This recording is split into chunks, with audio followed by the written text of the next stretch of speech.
Greetings, parashorvins and retrogrades. Happy Monday morning, if there is such a thing.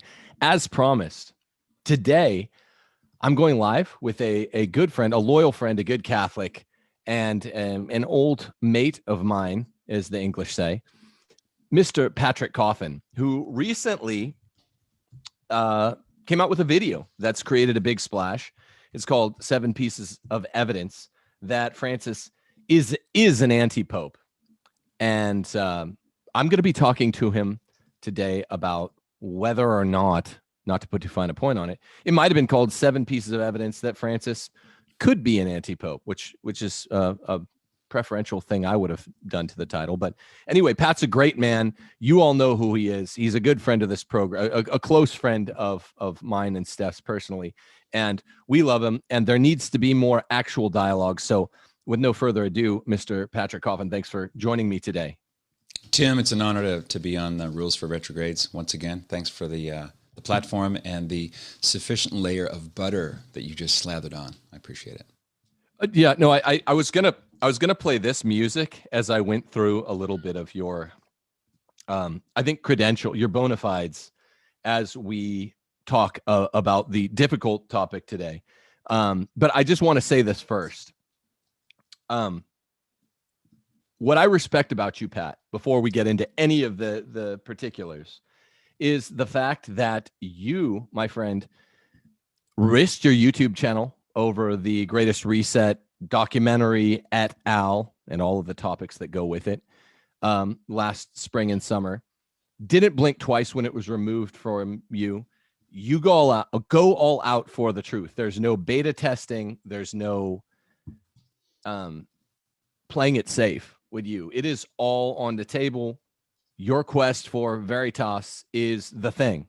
And that's admirable, because there's other people in our space, on Catholic left space, Pope Francis in particular, are out there all too often using weaponized ambiguity used by Pope Francis, using incrementalism, using poll testing to see what will the audience do first. You, as one of the godfathers of Catholic media, do not do that. And for us younger guys, much younger guys, I'm about half your age, you're a great exemplar. I'm just joking. I'm like a third of your age. You're like an exemplar. And so with the beauty of all that said, I want to play a little bit of this music. It's very serious. Now, this is the music you played in your video. And I must say that although I disagree with your video, I like it a lot. I liked it a lot because it had the typical Coffin dedication to truth that you put into all of your COVID work. And so I want to give you props. I don't think it's right to title this thing 7 Pieces of Evidence that Francis is an anti-pope. I would say could be, among other things, but propers to you first. And that's why your commitment to the truth is reflected by your commitment to gentlemanly dialogue with a friend, or I'm sure you'd even be willing to do so with someone who's not necessarily a friend. Well, that was a big intro. Thank you, Tim. There are many ways to title the evidence that I put together. I could have made it he may be an anti-pope, suggest that he is. Yeah, there are at least a dozen lawyerly ways to get that across. In the end, it doesn't really matter so much what the title is, because if you put the word Francis and anti-pope in the same sentence, if you're a Jesus-loving, Bible-believing Catholic, that is a primal thing to do, because Catholics today are used to talking about bad popes and anti-popes of the past. As long as it's the 13th century, then we can wail away at anti-popes and bad popes. But to think of it as happening right now is a legitimately scary thing. I delayed quite a while, even looking at the anomalies of the renunciation text that Pope Benedict XVI read on February 11, 2013. I was a little allergic to even exploring this because it seemed really foundation shaking. Like the pillars from beneath my feet felt like they were opening up into some abyss, because wouldn't that mean that we're either schismatics or sedevacantists if we think that Pope Francis is an anti-pope. So yeah, there's from the music to my hair to, the background, there's many things that can be said. I decided a long time ago to not make the perfect the enemy of the good. And I'd rather get things out of the gate imperfectly than forever sit around in my hands worrying about what people are going to think, what people are going to say. And as I said at the top of the video, I knew this was going to make people angry. I knew that some people were going to be very, very upset that the conversation at all is happening. So it's evidence that he is an anti-pope. But let me just say at the outset, I'm not the judge here. I am not equipped or qualified to adjudicate on who's a formal heretic, on who's an anti-pope. I'm someone with some research skills and someone who can read. I'm not a trained canonist. I'm not a church historian. But this evidence has to be confronted and refuted by people who are consigned by canon law to do so, and that's the cardinals of the Catholic Church. So, yeah. Just one sec, Tim. Off and on, it's in my ears. I'm not sure why. Yeah, a little sound issue here. Yeah. I got a loop in my ear here. Loops in the ear can cause infections. Now, let me say this. We're going to do a few things. We're going to get into the particulars of your 7 points. Before that, I want to kick some shouts out to the sponsors, but I also want to tell the parish orphans and retrogrades out there that there was news today, important news. We have no time to dialogue it, but I just want to get this out there. There's an official communique of Francis to the priestly fraternity of St. Peter, and on its face, it appears to be good news that the FSSP is going to be preserved and protected in their right to say the TLM going forward. That basically the provisions of the motu proprio traditionis custodes will not affect them, quote, since the use of the ancient liturgical books was at the origin of their existence and is provided for in their constitution. So I'll probably be talking about this sometime later this week. We'll see how that goes along. At the moment, everyone out there who's watching Coffin on today's show should remember to like this show and leave a comment. Comments are more useful on some shows than others. If you have a real question for Patrick, leave it in the comments or, of course, in the chat.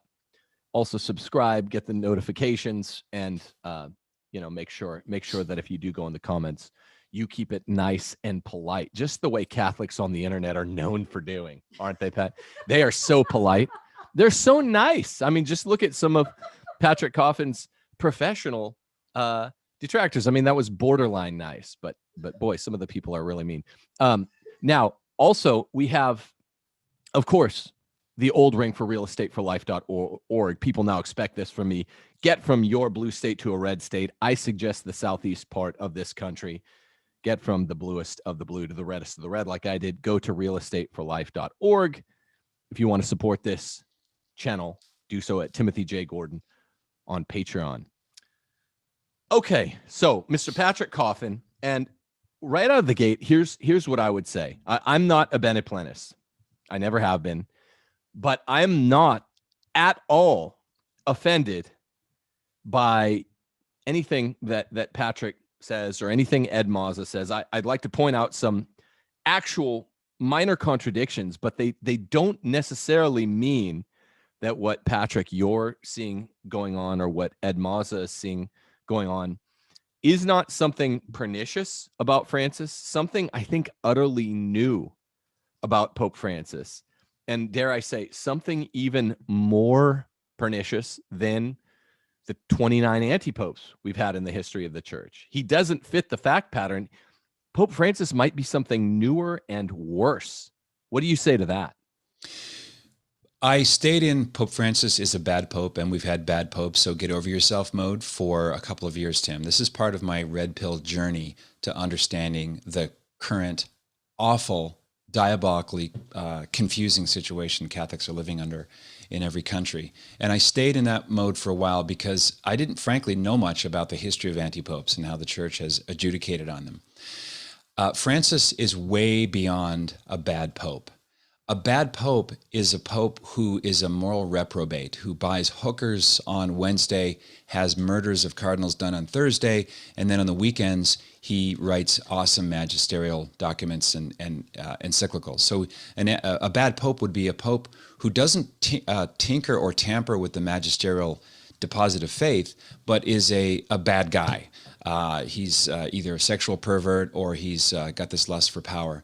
I can get behind that kind of a bad pope because he doesn't ruin and usurp the deposit of faith.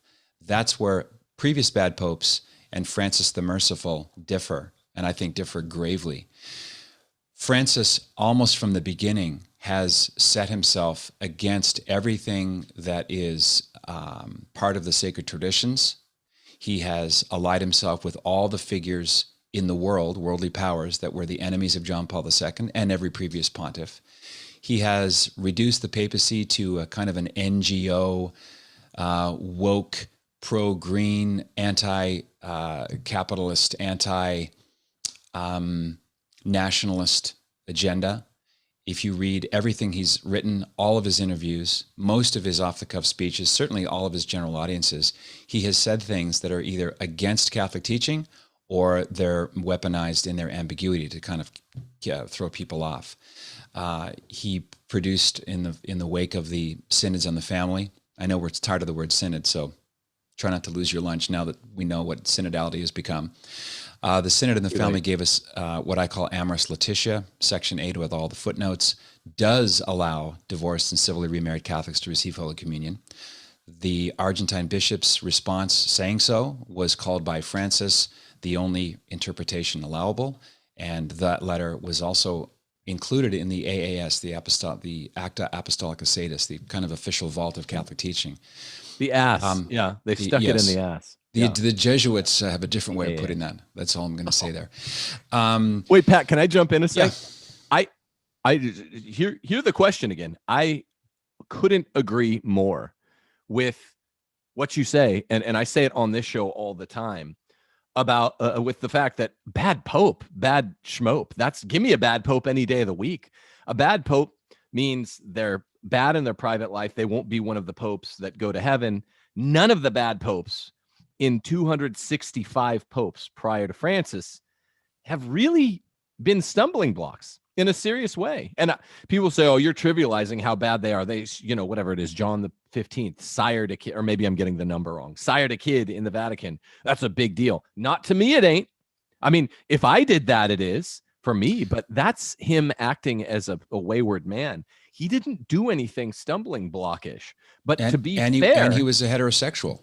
And he was straight, which sweetens the pot. But none of the anti-popes have done doctrinally what Francis did either, which is why the call of my question was just epistemic humility. This could be something that's not, I didn't say just bad pope, get over yourself or whatever. Not at all, for the precise reasons you adduce, my friend.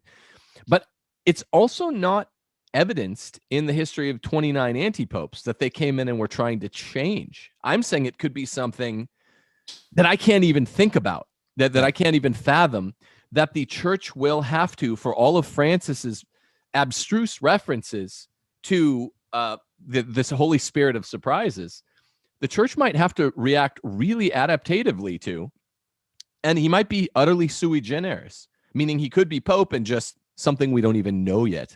That's where I lean when we get into the actual 3 or 4 competing theories of anti-pope, which are many of them are mutually exclusive. So are you open to that? That yes, he's pope and he's just unlike any of the bad actors who are pope, and he's unlike some of the anti-popes as well. Are you even open to that possibility? I thought you were from your video. Before the church officially pronounces, I'm not going to stand on moral certainty. And I know most of the people who've begun to do some canonical digging, like Professor Ed Maza, their viewpoints have shifted a little bit over time. That's to be expected because this is a world-shaking proposition here. But you're bringing up something important, and I didn't mean to put words in your mouth about he's bad pope, get out of your way. I know that's not you. I was just talking about my own autobiographical journey. because I was frankly afraid of the idea that Francis is an antipope. But once that thought settled in my head, and you can call it whatever you want, I call it my chip replacement moment, where one chip, Francis is bad pope and it's getting really worse. Now what's going to happen? Remove that chip and put in the chip. Maybe the abdication was canonically illegal, invalid, incomplete. Maybe it doesn't matter who Francis is.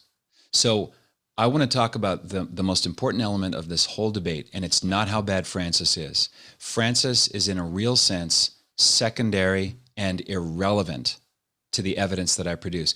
You could say, because I included it as piece of evidence number 7, how rotten things have gotten in the Vatican, how obviously globalist and obviously evil all of his major alliances have been, whether it's zero population growth, people like Jeffrey Sachs, whether it's the lifelong abortionist Anna Bonino, I think her name is in Italy, whether it's meeting with Albert Bourla, the CEO of Pfizer, twice, all of those alliances, whether it's his teaching that God wills the diversity of religions, that Jesus didn't perform a miracle in John chapter 6. You know the list.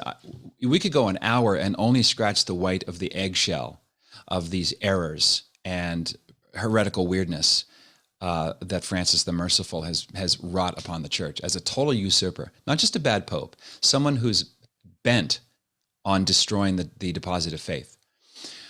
That's downstream. The main point here is that unless a pontiff resigns the office of the papacy, the munus, M-U-N-U-S, this is the kill shot. You can't renounce the ministerium. That's the administrative, being the head of state of the Vatican, writing encyclicals, apostolic exhortations, motu proprio, all of the doings of the papacy. He did renounce that. He read it. You can see it on a video and listen to the audio, and you can read the Declaratio at Vatican.va. That part he did, the ministerium. He did not renounce the office of the papacy. And to validly do that, you have to renounce that. But that's the kill shot. No, but here, okay, so that's your second point, right? Here's something that I'm not sure if you've considered. I think I asked this to Dr. Mazza as well. If, assuming that this is second point, I wanted to go in order 1 to 7. I was going to give, you the chance to talk on them and say, okay, red light, green light, yellow light from my perspective. It would, go, stop, maybe. For Ministerium Munus, if the bifurcation is false, right, between the Ministerium and the Munus, then it could go either way. Renunciation could be a both and a neither. That's the disjunctive nature of this syllogism. And there is no evidence there's no compelling evidence anyway, for assuming that the bifurcation of these two aspects, right? The what you do as part of the office and ontologically what you are. Ministerium Munus, for those out there who don't know. Assuming that a pope can't karate chop those in half the way Benedict XVI wanted to and tried to, then it must be either that when he renounces both or neither. You and Dr. Mazza assume that basically he's renounced neither. Instead, it could be both. I don't say he renounced neither. I say he renounced what he said he renounced, the ministerium, the functions of being the Pope. He did renounce them. He can't appoint cardinals now. He can't write apostolic constitutions. He can't represent the Vatican head of state. He's not the active actor of the office of the papacy. But he didn't renounce the papacy. The being the Pope is retained. And I if you want to talk about red light, green light, whatever your metaphor was, I don't have moral certainty about this. I have pretty close to moral certainty based on all the facts that I've been able to read and discover so far. And that is that he knows he's the real Pope. That this was, you call it a 5D chess move, call it exposing the corruption in a judo papal way, because he was too old and too infirm. That part I believed. I met the Holy Father in April 2012. I was able, and by God's grace, to introduce him to my father, and I had enough in common just because of my my role in Catholic media that it was a small conversation, and I've been an avid fan of Joseph Ratzinger's for most of my adult life, especially the first book I really went through with a highlighter was Introduction to Christianity. And so all of this was very hard for me to process, because I felt like I was talking to a gentle father who cared for me and cared for the things that I loved, namely it's the deposit of the Catholic faith. But I realized when you check out the interviews that he did with Pete Saywald and his candid admissions of being not interested even in staying as the prefect of the Congregation for the Doctrine of the Faith. He asked John Paul II several times, I think 3 in total, that he might retire and write theological tomes and pray. But he didn't. He got elected. And what did he do? He wrote theological tomes and he prayed. He wrote the Jesus of Nazareth, multi-volume set of non-authoritative theological opinion. So I think the Pope was not up to the task of fighting the wolves. The wolves he names explicitly, although not their actual Christian names, but he refers to the wolves and pray that I might not flee out of fear of the wolves. Right. And I think his judo move was to abdicate in a way that would, with rigorous study on the juridical content of his declaratio, would later be discovered to be incomplete and therefore not valid. He still calls himself Pope Emeritus. His Twitter handle is Pope Benedict XVI. Getting to the other bits of evidence that I put together, but I believe that he renounced the ministerium. He's no longer the admin guy, the one who says, according to the office that I've been given by Christ as the vicar of Christ, he has backed out of that. He's backed out of the papal spotlight. But no other pope he retains the office, and you have to. It's many canons here, but the relevant one is canon 332.2. The word munus does not mean ministerium.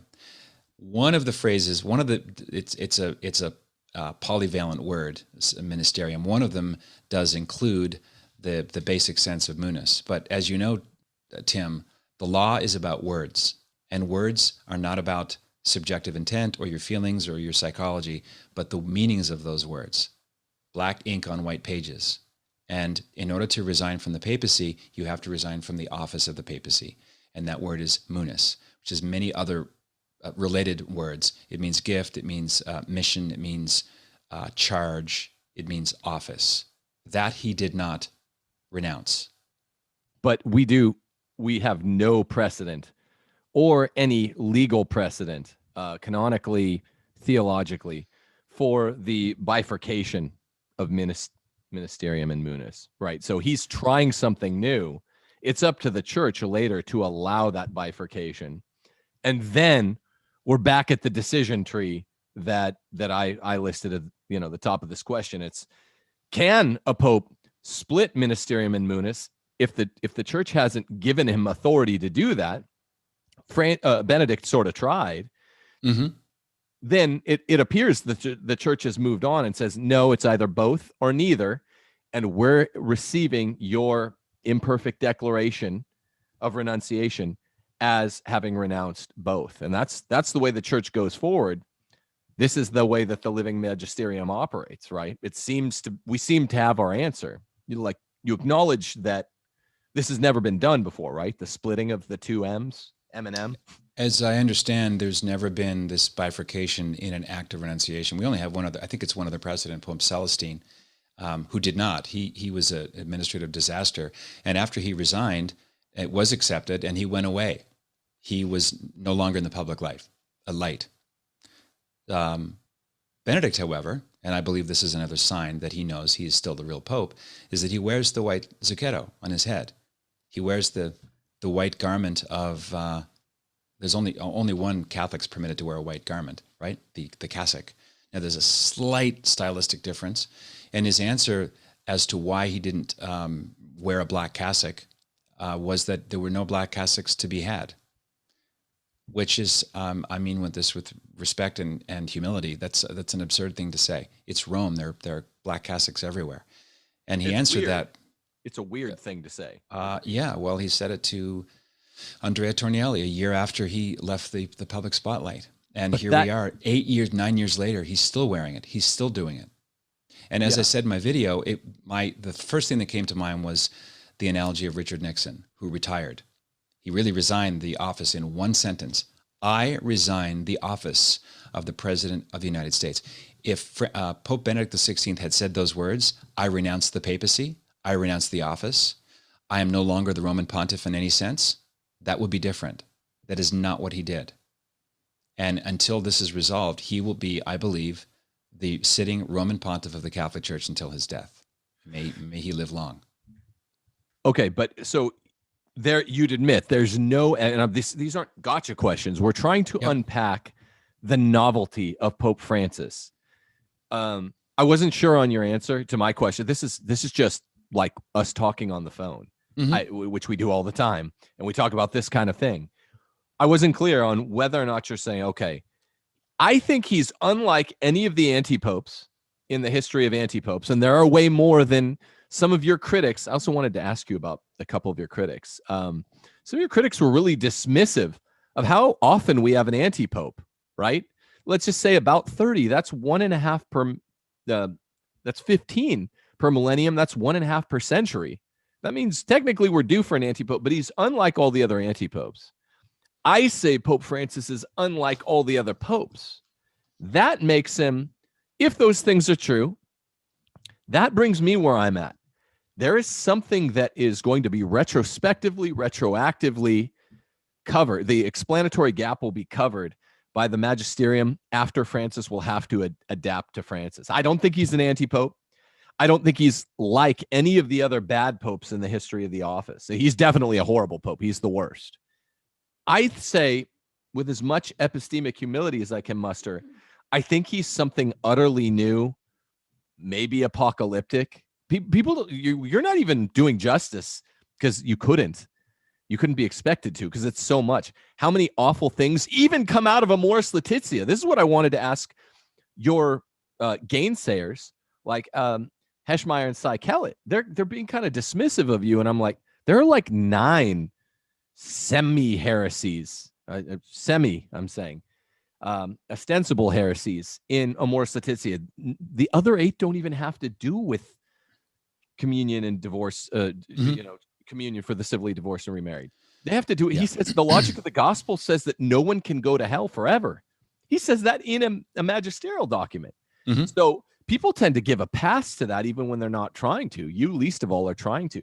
He's really unlike any anti-pope or any other pope, good or bad. I'm waiting and saying, I think he's pope. I think something else is going to come up, but he's not. So what do you say? Are you open to that possibility? Because you say you don't have moral certitude. I can think of 4 different ways to answer your 4 different questions implicit in what you just asked me, Tim. I'm going to punt on what my naysayers are. You can ask them what they think about the evidence. I'm not qualified to address them because no one addressed me privately, not one. They've all swung for the fences behind my back in public. Yeah. And I'm glad that the conversation's at least being had. I don't take this personally. I'm happy that the debate has finally begun to get some traction. How can I say this, but still honor your question? I don't care about how bad Francis is. This is secondary. You and I can finish each other's sentences and play top this all day long on the evils that this man is visiting upon the church, just about every day. Evils. We're dealing with a bad man who has an agenda that is explicitly devoted to attacking the deposit of faith that comes from the apostles and Jesus Christ. Would you, Tim, as a Catholic, allow yourself to be interviewed even once by a 94-year-old atheist who doesn't take notes for a newspaper interview on Catholicism? Would you put yourself in that arena to get your mind out to the masses? Of course not. No. Okay, well, he did it 4 or 5 times with Eugenio Scalfari. He did it 10 times. 10 times. Okay, I can't even keep up. Yeah. The editor of La Repubblica in Italy. And he said that there's no hell. Your soul is simply, it's the Jehovah's Witness version. The soul is destroyed. It goes out like a candle. Now, Francis has never renounced that. The Vatican Press Office, his underlings, his, as we used to affectionately say of secular spokespeople, his spokeshole would be trundled out to say, "Oh, that does not represent what the Pope really thinks." No contradiction of what he does think. No, let me set the record straight. That's never done. Never done. The Abu Dhabi document, in which he signed with the Grand Imam of Al-Azhar in Egypt, teaches that God wills the diversity of religions. Now, Francis explained to a man that I admire very much, Bishop Athanasius Schneider of Kazakhstan, that he was referring to God's permissive will. He sort of tried to clean that up a little bit. But the text, as written, is not edited. And now it's in universities and it's on the internet. It's this official thing that he signed, that God wills the diversity of religions. I'm not a trained systematic theologian. That smells like heresy to me, because our Lord and Savior Jesus Christ is the one way to heaven. No one comes to the Father but through him. And God wills that all men be saved and come to the knowledge of the truth. And he leaves us free, of course, to reject that gift of grace, in which case we stay in isolation from him forever, which is what we call hell. Existing, alive, but away from God and his presence. That is Catholic teaching. Francis doesn't believe that. He rejects that. And it doesn't really matter to me that he says it in an interview or in a document signed by a Muslim.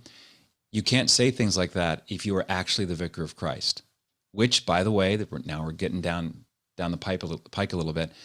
He took the title Vicar of Christ out of the annuario of the Secretary of State, the official yearbook, in 2020. He's taken pains to say that he doesn't want to be called the Vicar of Christ. He's the Bishop of Rome. This is another sign that this false humility induces him to play games with the official, venerable, ancient titles for Christ's representative on this earth. Well, wait, let's take these one at a time, because we're leaving stuff up on the table. I don't want to do that. Yeah. As a logician, a symbolic logic guy, I taught logic in college. I love symbolic logic. Mm-hmm. This is out there, and I think people were saying it in the chat on the show. You're saying this doesn't cross-fertilize my premises. The fact that Francis has been the worst. He's my least favorite person on earth, or whatever. Right. Me too. But then it keeps cross-fertilizing your it is pretty much the ground of your premise 7, and 7 is where I most agree with you, by the way. But so you're above the premise conclusion line on this. If I were mapping this out symbolically, mm-hmm. You are in some ways saying Francis is so bad that this actually cross-fertilizes the way that we reason about major premise, minor premise conclusions. Yeah, I love it. I love Venn diagrams myself. Symbolic logic is it's not beauty, it's symbolic logic that will save the world. Yes. I put it last because it's the least important thing. If anything, it's just confirmatory evidence that Francis acts and teaches the way you'd expect an antipope to do. Someone who's not given divine authority, who's not part of the succession of Peter that our Lord and Savior promised to the church. So he's acting the way you'd expect a false pope to act, i.e. not in any way in accord with official Catholic teaching, doctrine, praxis, and worldview. Yeah. So it's a weak piece of evidence.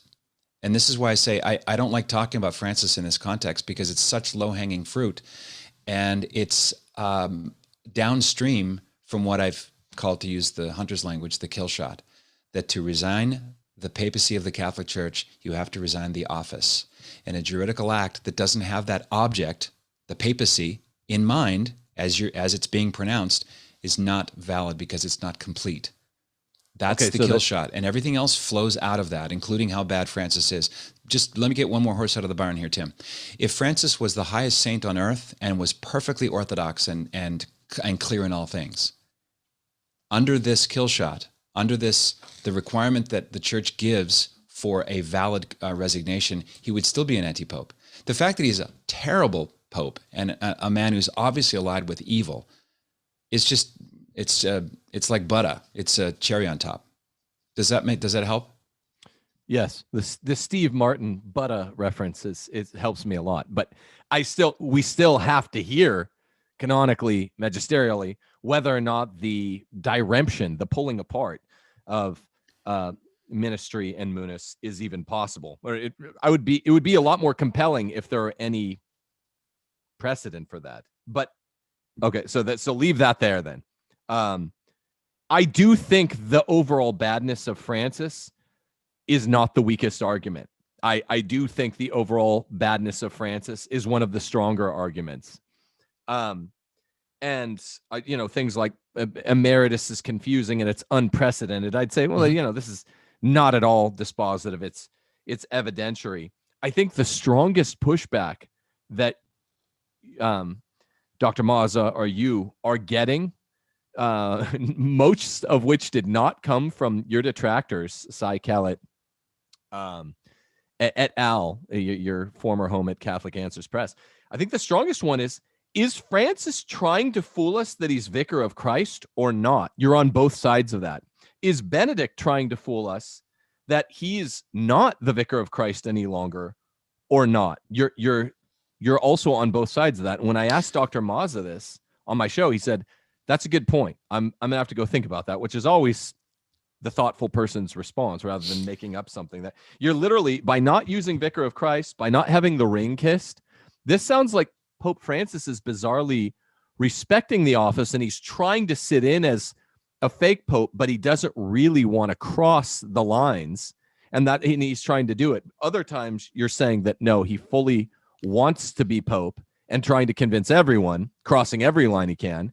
And then other times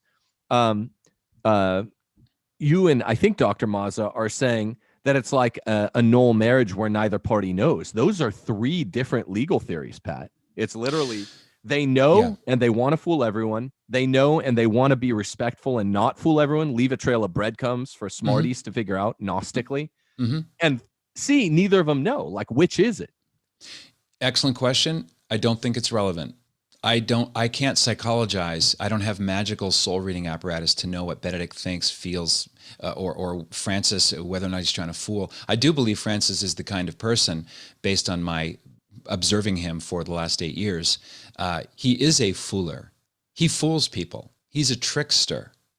If you don't believe me, a little example of his tricksterness, and why I have no problem believing that he would deceive the church on a certain thing, is last year when he received guests in a lineup at the Cathedral Church of Loreto in Italy. And for this bizarre, it's not even a compilation, just press play on it. You can see it on YouTube. People, the faithful lay people, bend to kiss his hand or his ring, and he goes, like, almost, remember the old psych we used to do in junior high? Here, want my Coke? Psych. Over and over. And the look of glee on his face as these pious people are trying to venerate who they think is the vicar of Christ is no. There's no announcement made. By the way, brothers and sisters, because of COVID or the flu or whatever, please don't kiss the Holy Father's ring. No, nothing like that. He sort of took a little delight in it based on his facial expression. But that's weird. So so just let me answer it, because I don't think the marriage in which neither party knows applies here. My belief at this point, as you and I are talking today, is that Benedict knows that he's Pope. He's not playing a game. He's not a coward. He did the best, most heroic thing he could think of because he was being subtly or not subtly forced out of office by the same crew that gathered, conspired, and brought in their man, their dark horse globalist from Buenos Aires. So I don't hold Benedict in contempt for this. I think he's a great, wise, brilliant, and holy man who, in a virtually impossible situation, did what he could to stay close to Christ and in the shadow of his cross with the prayers of the Blessed Mother, which is the phraseology with which he ends his declaratio. So if the fooler thing, that's Francis. It's not Benedict, in my view. Yeah, but except on this construction of events, this is three fully different theories, the three of which are being put forward at different times by the 7 points. And Francis the Fooler is not fully expressed by him removing his ring from being kissed or not using Vicar of Christ. That would be him not being a fooler, but being honest by breadcrumbs. So like literally I could go through point number 4, point number 2, point number 1 are both Francis and Benedict are on the same page. And they want to leave a trail of breadcrumbs for everyone. Points number 1, 3, 6 are they're totally trying to fool everyone. 7 might be that neither of them know. So 3 different legal theories. In other words, the subjective and the objective components of any act by any member of the magisterium are not important qua psychology. They're important qua mutually constitutive. The subjective component, I'm not interested in Francis's psychology either, but it literally conforms to, there are 3 different theories here being represented by these 7 points. That's all I'm saying. If I'd have heard, Heschmeyer and Sykellett say that, I would have said yes. Otherwise, I think after listening to their takedown of you, I was like, oh man, you guys are making the point sound much stronger by Mazza and Coffin. I think they took the weakest possible approach, but I think the strongest approach is one has to build. This is what defense attorneys do. Yeah, my guy's not guilty. Here's this other guy, and they build alternate theories. Is Francis trying to fool us or not? Is Benedict trying to fool us or not? I'm not saying, I'm not trying to put you on the spot here, but someone has to put that together and say, okay, Patrick Coffin's point number 6 doesn't go with number 3, and I think 3 is stronger. I think 6 is weaker. They don't militate together. They militate against each other. Can we at least agree, you and I, that in that Catholic Answers takedown, I think you said you listened to it, you weren't being dealt with fairly, and the argument itself wasn't being dealt with squarely? I'm going to punt on this, Tim. I don't care what people say about this this list of evidence. Everyone's going to have their take and their rejection or their acceptance. I am preparing a second video, and I'm going to take it all into account. Otherwise, I'm having 10,000 different repartees with all the different facets of objections. And I'm glad they're objections. I love Thomas Aquinas. I want this proposition to be kicked as hard as people can. So this is helpful. I never pondered how the 7 are actually represented by 3. So I'd have to ponder that. I don't want to give you a glib answer. It's a very interesting way to kind of distill it all. So not wanting to get over my own skis, I'll just I'll play the Mazza card and say I have to ponder this some more before I reply. It's a good distillation.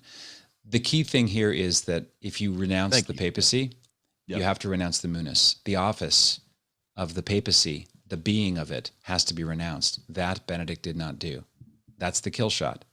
Whether or not Francis is a good guy or bad guy, whether he thinks he's leaving breadcrumbs or not, is secondary. Unless, of course, thank you for the characteristic of truth-committed honesty. That's what people can always expect from you, Pat. But unless, of course, with regard to Ministerium Munus, the church later says, okay, this is the first time anyone's tried this. We disallow it. If you try to renounce any aspect of the papacy, then you renounce every aspect of it. If they say that in the future, then it's pretty cleanly dealt with. Don't you agree? No, I totally disagree. That makes a mockery of the law. That means a pope can do pretty much anything juridically because he is canon law. And a fortiori, oh yeah, well, you know what? He's retroactively changed it. So we can grandfather what he says in 1 year and have it applied to the past. The law doesn't work that way. You're the trained lawyer here. I don't think you can amend a law to retrofit something you did in the past. Otherwise, then we're no longer a church of laws. We're just a church of Protestant anomie. But see, I think it's the other way around. I think plenary type of power is being granted to the executive, if that analogy helps, by saying he can just split off one power and stay in the White House longer than any other pope has done while not doing the duty. I mean, like if President Trump had said, hey, okay, here's what I'm doing with my last act. I'll give up the munus, but I'll give up the ministerium, but I'm not giving up the munus. I'm going to live in the backyard, in a shed, in the White House. You would say that would grant him more power to allow it, to suffer that, to not suffer it and to say, no, that's not what in the nature. It's an ontological claim of what presidents can do. I'm saying I don't think that's ontologically in the nature of what popes can do. I don't think they can say, oh, I'll do this and not that. I want a free salad at the salad bar every night for the rest of my life. Can I write that in? They're like, no, you have to pay for your salads, dude. Like, well, taking the analogy of presidential resignation, a president can't resign in a funky, illegal way without first passing a law that allows for that funky way to become legal. President Nixon resigned in one sentence. You can look it up. I resign the office of the presidency of the United States of America. And then the next day, he got on Marine One and flew away, and he never returned. That was a valid resignation. No one doubted it. But because the papacy is a unity with Christ and the man who is the Pope, it can't be separated. The munus is like the container, and the ministerium is like the contents of the container. They're distinguishable. They're not identical. You can distinguish one from the other, but they're not separable. And so you can't do something canonically innovative and incomplete and then have some future pope say, oh yeah, by the way, what he did back then when he quit, that's legit now because I've changed the law today. That too makes a mockery of the law. Does that make sense? But on that theory, yeah, I'll accept that and move on. On the theory that this is within the plenary powers of the Pope in the first place, which I'm not convinced. But let's go to Benedict and Francis and what they're claiming. You're saying, okay, Francis, as we all know, is the deceiver. So when he says, "Don't kiss my ring, don't call me vicar of Christ," he's oddly being dishonestly honest. But you said Benedict is not doing that. Okay, but just dig this. He's still called Your Holiness. He still wears white garments. In 2014, he continues to wear white for practical reasons. And this is a very, threadbare excuse. I agree. It's weird. I'm not saying, unlike all your critics, I'm not like, oh, that's great. He had no clothes. He was on vacation. No, that's weird. No other clothes are available, he says. Okay, but here's what I don't think you dealt with in your video. Maybe you can deal with it now. I don't see how. So his clothes say he's secretly trying to be Pope. This is the equal and opposite of what Francis is doing. His clothes say Pope, white garments. But his words about his clothes say not Pope. Why believe his clothes over his words about his clothes? I don't know where you're getting. I don't know what to make of it. There's a contradiction there. I'm saying, why do you favor his clothes over his words about his clothes? You see? I think I see. He's wearing the garb of a pope, and he's never walked back his decision, even though in his interview with Tornielli in the Italian newspaper, Corriere, forget the last part of it, this is a year or so after he leaves the papal spotlight. He says he did so, and I'm not calling him a liar. This is his answer. There were no black castics at hand, and I did it for purely practical purposes. Well, if your practical purpose, your Holiness, is to drop clear signs to the faithful that you are still the sitting true Pope, that makes perfect sense. That the practical purpose you have in mind is to signal for those who have eyes to see that you're still the Pope, and that all of the rescripts, bulls, documents, encyclicals, apostolic exhortations, motu propria, all the attack on the Latin Mass, it's all null and void. If that's his practical purpose, then mission accomplished. Otherwise, others, I guess, including you, Tim, are left to explain, why would he do this? Why would he appear to be the Pope, insist that the word Pope is in his official title, wear the white zucchetto, live in the Mater Ecclesiae, the mother of the church, in the Vatican Gardens, and from time to time weigh in authoritatively on matters of grave concern to the church, as he did with the book that he co-authored with Robert Cardinal Sarah. He's acting, for all intents and purposes, like a pope, and not just an invisible kind of external hard drive prayer partner of the real Pope Francis. That doesn't really work in light of what he has done in the last 8 years. as the Pope Emeritus. But you were saying that, and I agree with you, my friend, Pat. Yeah, no other clothes were available. This isn't believable. That's what you're saying. So why won't he say, yes, I'm wearing white because I'm still Pope, and I resigned half, but not the one M, but not the other M, because I'm still Pope. I wanted to do this contemplative 2-part papacy thing. Yeah. Why would he contradict his clothes with what he says about his clothes? He says it's not that at all. So I'm not saying this to put you on your heels, but you are saying that there's duplicitousness at hand here. The game is afoot. And I'm inclined to agree. I don't really believe anything Benedict says anymore. I think we've all been had in some weird way that doesn't involve Francis being an anti-pope. I think the Sankt Gallen Mafia, who none of your critics are addressing in full, Julia Maloney's book, I think this really pushes us in a whole new direction. But the point is, he says no other clothes were available, and you were scratching your head and going, but come on, it's 8 years later and you still haven't found other clothes. So you are saying there's duplicitousness. I'm asking, and you don't have to answer here, I'm asking you to think about it.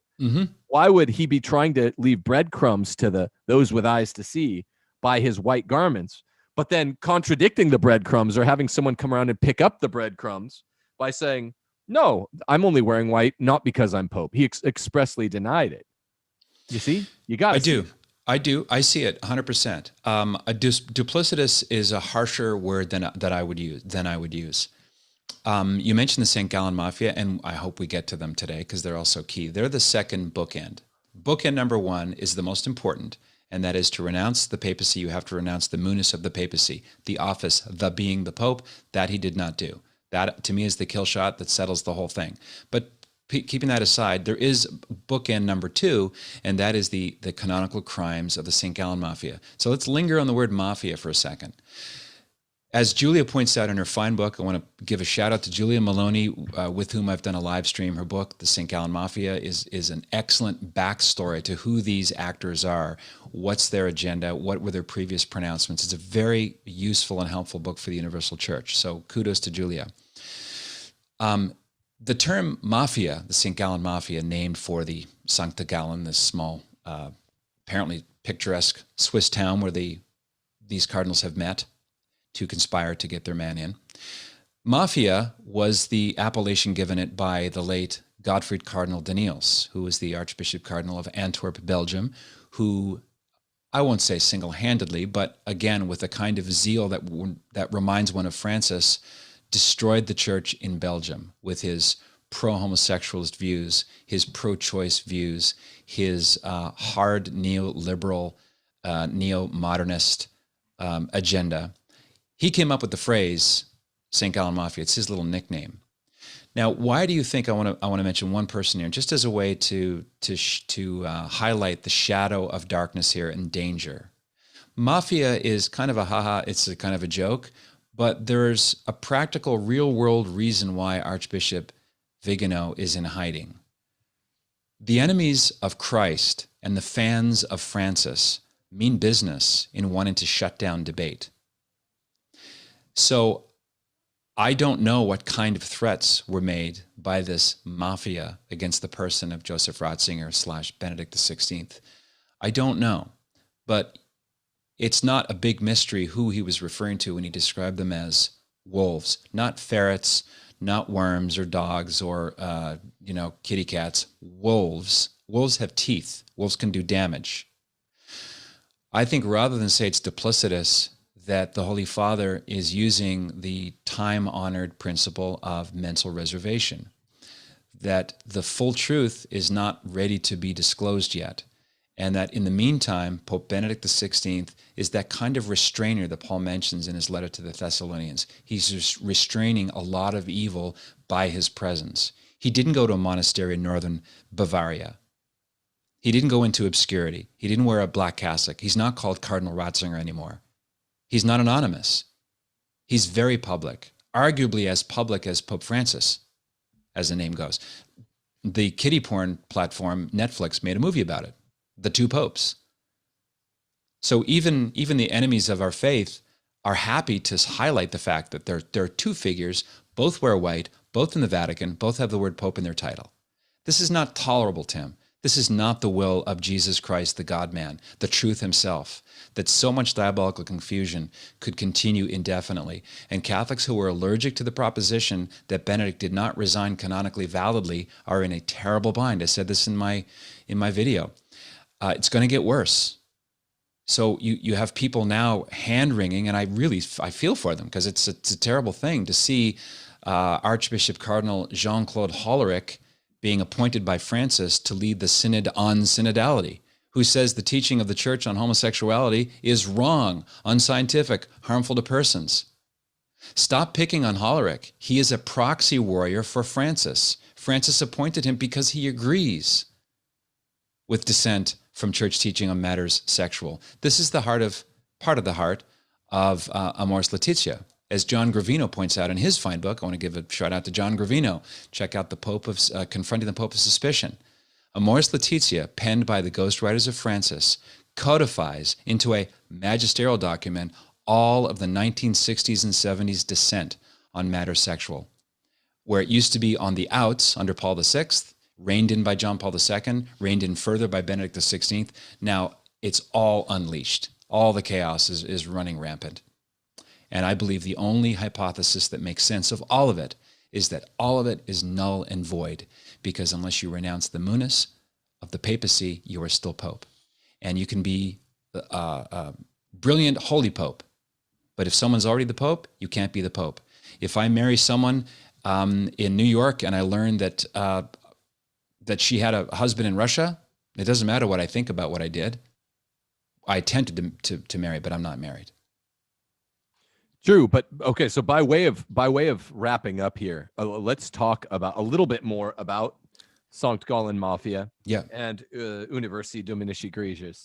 Yes, because it does pull in a different direction from your other theory, and definitely from Mazza's theory that this is like an invalid marriage that neither the party knows, Benedict or Francis. This represents what Julia, I don't want to put words in her mouth, but what she insinuates and furnishes more evidence than anyone anywhere, is that, and also I shouldn't say more evidence than anyone anywhere, because in law, one of the exceptions to the hearsay rule is that admission by a party opponent. Like you said, Cardinal Daniels, before he died, wicked man, he admitted in his biography that there's a Sankt Gallen Mafia. He was a part of it. Caspers was a part of it, who had for 30 years been trying to do the communion for divorce and civilly remarried. Mm-hmm. And some other guys were part of it. He named who they were. He said they didn't want a Ratzinger papacy. They started meeting in the mid-90s. They barely lost at the conclave. And then, but in the mid-90s, they knew they wanted their guy to be Bergoglio. Okay. And then Julia connects the dots, what they did after their loss in 2005 at the conclave. And people out, I'm just explaining Sankt Gallen Mafia, what it is, why you should care for this show, to the people that might not know here. Here's what's really interesting. Bergoglio was second in the voting in 2005, even though barely anyone knew who he was. He had de facto a powerful lobby. Now, what Austin Ivory, however the hell you say his name, admitted in the first copy of his book, if I'm not mistaken, is that there was some, the Great Reformer, his book on Francis, is that there was some sort of indication by Francis. Correct me if I'm wrong, Pat, but I think I have this all right. There's some indication by Francis that could insinuate that he knew and even gave assent to the canvassing for him by members, admittedly like Daniels of the Sankt Gallen Mafia, canvassing for him. And then the way I remember it in 2017 is those books of the first edition of Ivory's Great Reformer got taken off the shelves, and he pulled it out of there. So everyone, all the bad guys are being honest here. Daniels, Ivory, and they're basically saying there was canvassing for Pope Francis, And Pope Francis gave some sort of suggestive act that said, I submit to it. If I'm mistaken, then heaven help me. But those are the two key elements of this. I didn't review it before the show, but I'm pretty sure. Mm-hmm. Both of those two key elements in Universi Dominici Gregis by JP2, which is basically de fide. Could late sententiae begin to invalidate? What does that look like? It's not clear. You still need a cardinal declaration of late sententiae, which kind of contradicts what people think it is. But that's, I think, the strongest contender here. So some of your critics were saying, oh, St. Gallen, what is that? That it's a weird, and not even critics, mutual friends. I think Church Militant, both of us are close friends of them. I don't know if I don't know how much, I don't know if they read the St. Gallen Mafia. Voris, who's a close friend of ours, was saying, well, Burke and Brandmuller, they would have told us. I don't think they knew about all this. So I don't know what to make of that, but what do you make of that aspect of it? I'll let you have the last word. We got to get out of here. It's the second bookend, the actions of the St. Gallen Mafia. So yeah, I think you summarized it well. St. Gallen Mafia is not a cheesy remake of The Godfather. It's an actual group of conspirator cardinals. Austin Ivory, the very sycophantic biographer of Francis, a number of books, glowingly just pure hagiography.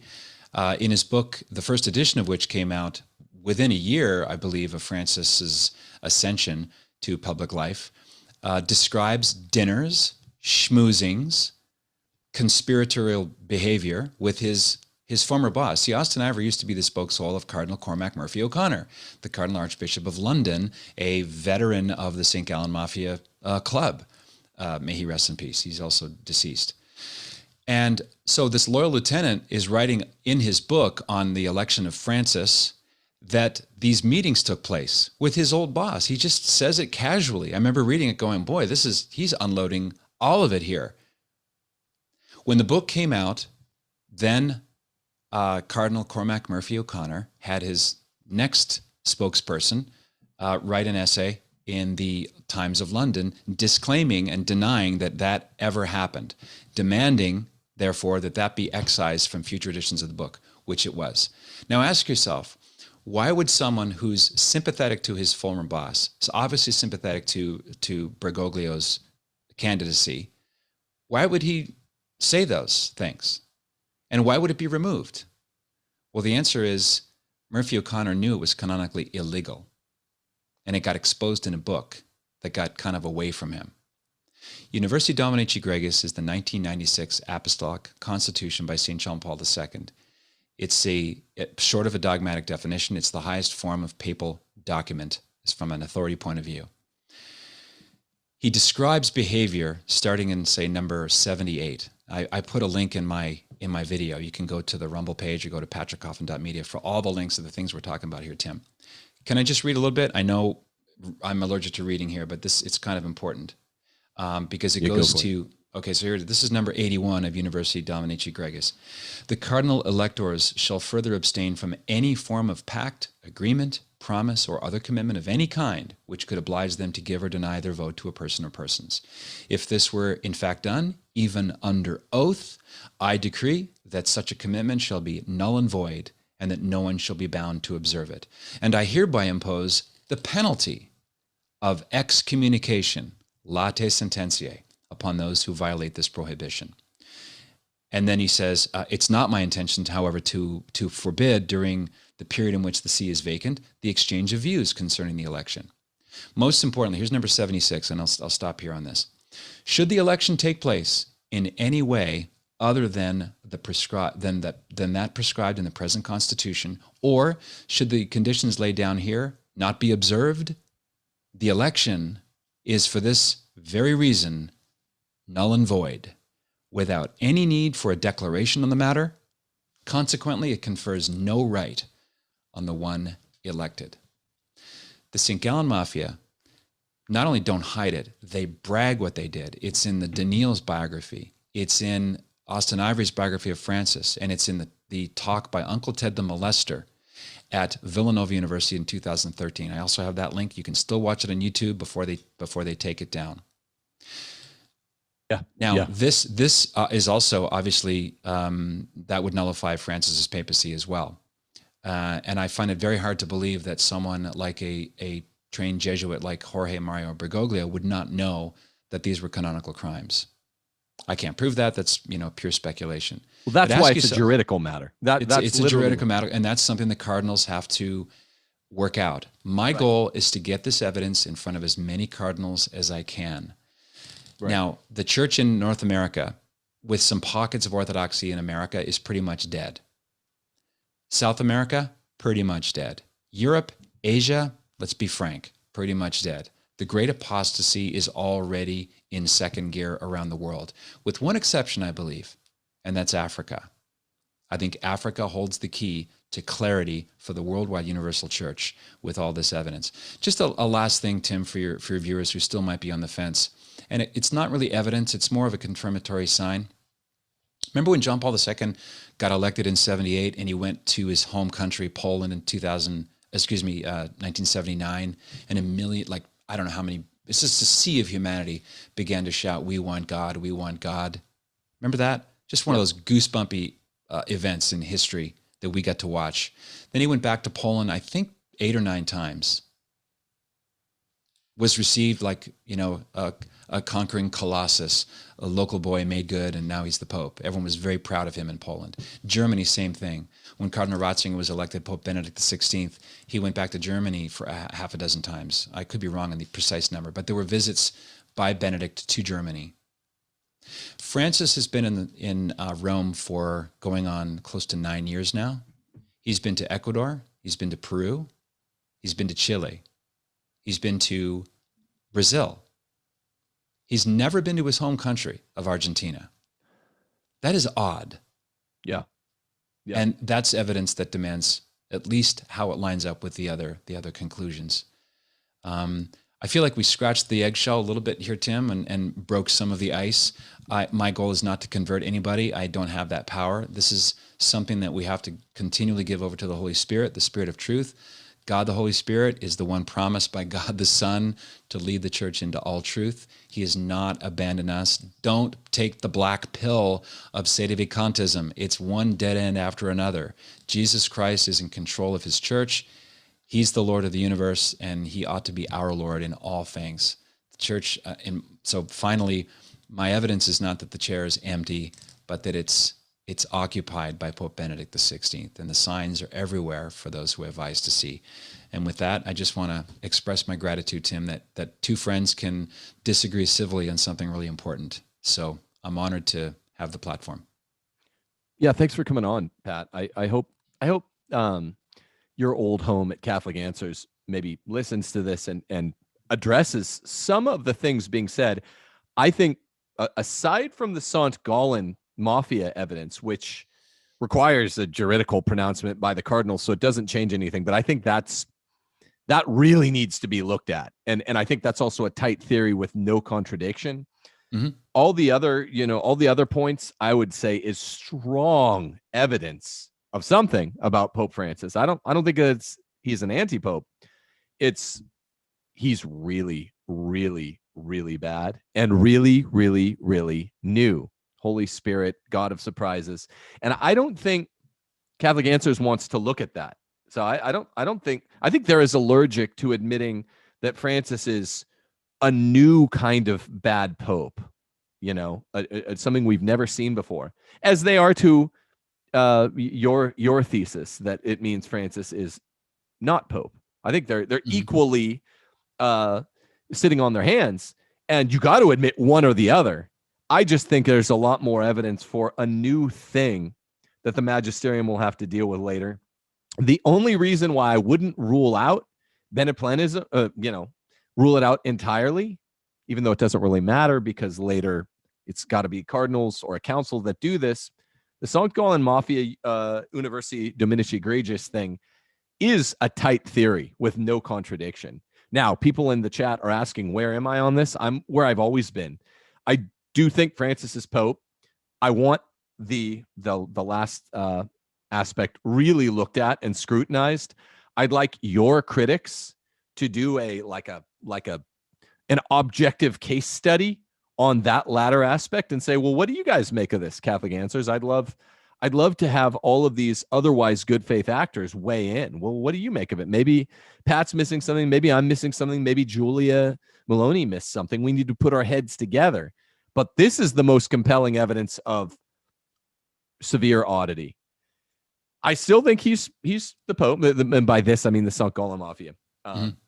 Steph is reminding me to stipulate. But for now, until I see something really, really dispositive, I'm with Francis must be called Pope, but I think he is sui generis. I've said it a million times on my show. He is not like other bad dozens of popes. He's utterly unique. We're being called to something maybe apocalyptic. I don't know. But I'm willing to wait it out and see. That's a good thing about cradle Catholics. We're willing to wait it out and see.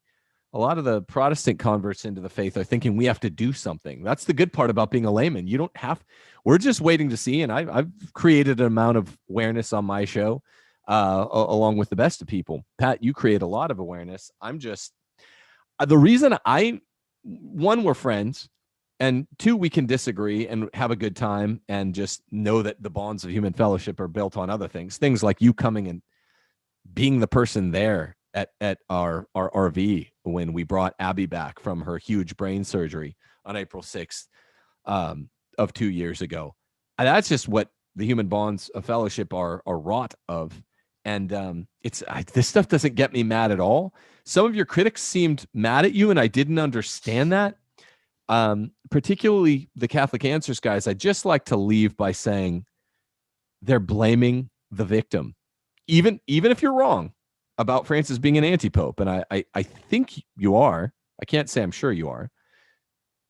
He said he wanted to make a mess. He said he wanted to confuse people. I think he told Church Militant was the first one to report on that. He wanted to confuse people in conjunction with the stumbling block passage coming directly from our Lord in the Gospels.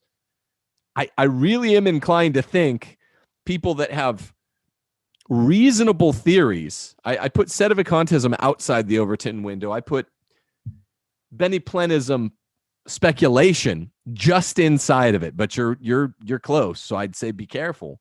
But I do put it inside the Overton window. I'd say, look, all of this is on Francis, man. He's tried to confuse people. He's uniquely bad. He's not just a bad pope. He's the worst. No other pope has tried to create confusion with doctrine. And whatever happens, I'm waiting to see. I just want to get my wife and kids to heaven, and I want my friends to go as well. And I know you're a good man and a good Catholic, Pat, but I would just say, if you can, to the extent that you can, wait and see. And until we're told otherwise, just stay the course, man. Hold the line. That's what I'm saying. Well, yeah, that we could go another hour on the requirement for lay people to wait and see and sit on their hands. I think the evidence demands a verdict. And one of the giants on whom I've stood, who's done all of the yeoman hard work of compiling both the St. Gallen Mafia activities and also analyzing line by line the English, Spanish, and Latin text, is this fine book. It's called Pope Benedict XVI, Pope Emeritus, The Always is Also Forever, by Medellin, Colombia attorney Estefania Acosta, Acosta. There's a link to that book as well. I'm greatly indebted to her for all of the historical grasp of the resignation and how it lines up with all the canons that describe what must be present in a valid resignation. And she goes into all of the St. Gallen Mafia stuff too. So as grateful as I am for the other books, this is kind of the mother lode source for me. So I just wanted to honor her work as well, as I honor you. And your daughter gets her big brain from you, Tim Gordon. Don't be falsely humble. No, thanks, man. It's always good to see you. People, I wanted to jump in when you said his name, but Bishop Schneider will be on this show on Friday. So that's great. Really exciting. We might have another giant guest on Wednesday. We're still working it out, but giant guest on Monday. You, Patrick Coffin, giant guest on Friday, and maybe one on Wednesday as well. I'm not going to announce the Wednesday one, but Bishop Schneider, there you go. He's never been on the show. He will be the third episcopus to enter the no spin zone of rules for retrogrades. I'm gonna Bill O'Reilly is gonna show up at my door and slap me with a lawsuit or try to. He's a tall guy. Maybe he's the giant guest, and you subtly gave it away. No, it's a Catholic. I'm just joking, Bill. Bill, don't get mad. We're both in the no spin zone together, baby. I've been there since you were doing it live. Pat, nice hat, as Captain Jack says to Will. Yeah, and I'm thinking of your fedora, which is certainly nearby. Thanks for coming on the show. Thanks, Tim. Yeah. God bless you all. Everybody, keep the faith. God bless you. God will show us the way. We are living through a time of widespread apostasy from the top. That's all I know. I don't know exactly what it means. Just stick with the basics. Go to church. Love your family. Stick with the other precepts of the church. God bless you. Yeah, stick with friends. Be loyal.